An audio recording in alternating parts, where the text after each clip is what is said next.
I hope you're all ready for 8 days of cardboard consumption and constipation. Happy Passover, everybody. This is morning one, and we're making some Matzah Brei. This is basically cardboard. You know, it's the one time a year where gluten-free people can actually feel good about themselves because everyone else is eating worse. And I don't know if you're going to be able to get this, you know, in the times of COVID-19, so I'll be doing a little video on how to make this, but really the commercial stuff's the good stuff. It's stale, and this is from last year. You know, Jewish grandmothers have a habit of overbuying food and then storing it in their basements. I don't think rot and going stale applies to them. So luckily, you know, my grandmother bought us too much matzah. No one wants to eat it because it tastes bad. So, you know, we have some even more stale matzah because it's a year old. So, you know, hopefully yours is better, or our homemade version, we're going to make that later.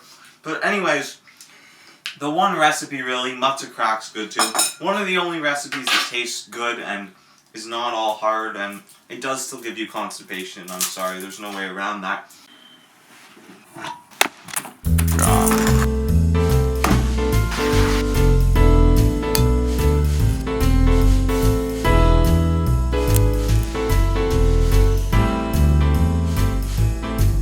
So the first thing you want to do is just take your egg. Let's go for the one-handed crack. Oh, it's Passover. That's time for the one-handed crack. So we got our egg in here. Some people like to run their matzah under water just to soften it a bit. It's pretty hard stuff, but you know, I don't have a tap, so I'm just gonna crush it up into even smaller pieces kind of in there. Just like so. You know, it's kind of like a stereotype. Old Jewish people like crushing things. Crushing matzah, they like crushing, you know, like crackers in their soup, everything. Crushing, crushing, crushing, and apparently that's where this originated. So, just mix that in. You know, you could have actually beat your egg first. I forgot about that. So now comes the point of distinction in Matzah Brei. You can either take this sweet and add some maple syrup, cinnamon, kind of do like a little French toast thing, or you can go savory. I got my bacon here, my wild garlic, so I'm going to go savory today. Maybe we'll do another one that's sweet. So just kind of crunch some black pepper in there, some salt, you know, season heavily. You got to kill the bad vibes in there. Mix that in, and you could add a tiny bit of water too, or milk if you have, and then I'm just going to let that chill there, you know.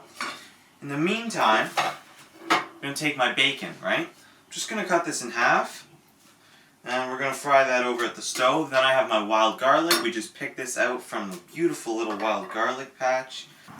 I'm here with the garlic, little wild patch, whole thing just smells amazing, and if you're going to do this at home, be careful. There is a wild look-alike. It's poisonous. It's called lily of the valley. The leaves are a bit wider and they don't grow in quite the same way, but the best way to test is just crush it up, smell it. Oh, it smells like garlic. There's nothing else that smells like that other than like ramps, but that's also edible. Those are even better. And be careful. Pick from different patches. Don't take all from one, like, you know, like same little place, because they're endangered. Just go under, take what you need. You could even just take the tops. That works too. They're delicious. Just like that. Look at that. Oh, it smells like spring. You got the garlic. And you know, that's a lot of garlic. It's a large garlic to egg ratio, but it's alright.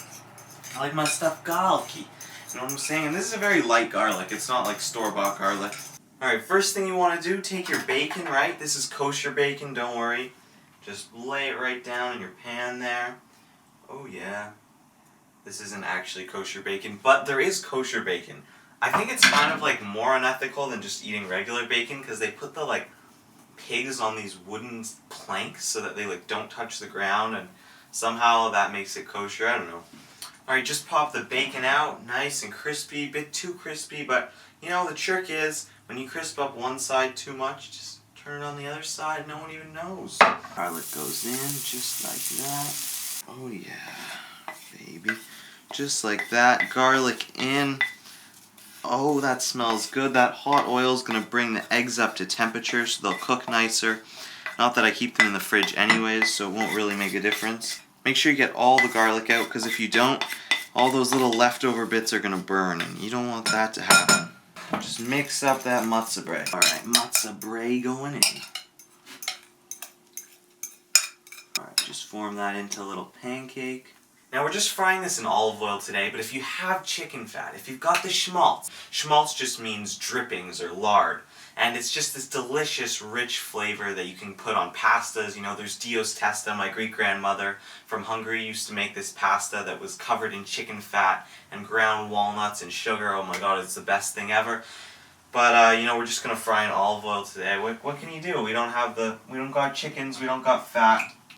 I already started eating it, I was hungry, but here we got our little Matzah Brei. Just gonna take another bite for you. It's good, delicious. Taste the garlic, and you can do that with onions, you don't need garlic. Little kosher bacon bite. Look at that little Matzah Brei.